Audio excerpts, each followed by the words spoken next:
Niin. Arnoasiakaan niitä. Minä en Niin, siis, muuta kuin keisarin ajan, minä muistan sen. Totta kai mä muistan. Niin, tietysti, niin. Kun mä olin 5 vuotta täyttänyt, kun ensimmäiseen evakkoon olen joutunut ensimmäisen maailmansodan aikana. Me asuttiin Kotkassa, isä ja äiti, ja siellä oli minusta 2 seuraavaa veljeä. Minä olin syntynyt Vehkalahdella ja 9 kuukautta vanhana muuttanut Kotkaan.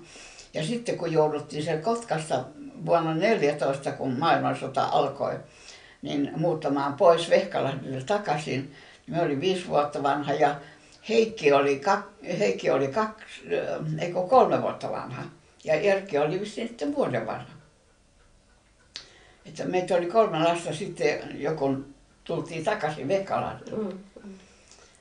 Ja se oli vuosi 2014, sitten 3 vuotta asuttiin Vehkijärvellä. Ja vuonna 2017 muutettiin Kannusjärvelle sinne, kun isä osti sen vanhan maalaistalon, Mattilan talon. Näin suuresta maasta löytyy ihastuttavia ja vähemmän ihastuttavia ihmisiä. Eikä se ole ihmisten, tavallisten ihmisten välillä niin, se viha. Eikä kaikki ryssät ole epämiellyttäviä. Niin kuin ei ole kaikki suomalaisetkaan. Niin. Monia on vähemmän miellyttäviä. Niin kuin se vähän onkin. Niin. Joo. Jos nyt mennään persoonallisuuksiin. Tämä oli tosissaan miellyttävä tämä herra. Oli komea. Ekström omaa sukua, Kiri, Malmö ja Helsinki. Kuka sen on kirjoittanut? Minä. No niin.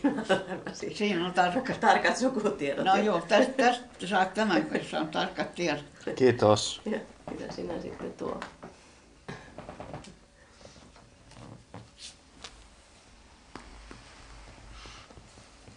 Tässä on Tiinan.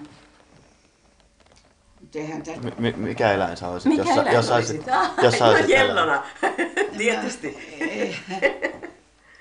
Mähän olen oinas. Niin tähtikartalla. Tähtikartalla. Joo, mutta Petteri tarkoittaa, että jos... Luonnetta kuvaava semmoinen, että jos saisit joku eläin, niin mikä eläin luulisit olevan? Ja sitä mä en osaa sanoa. Laama. En mä tiedä. Eikö se kissoista tykkää aina? Totta kai. Kissat on minun lempijuttuja. No juu.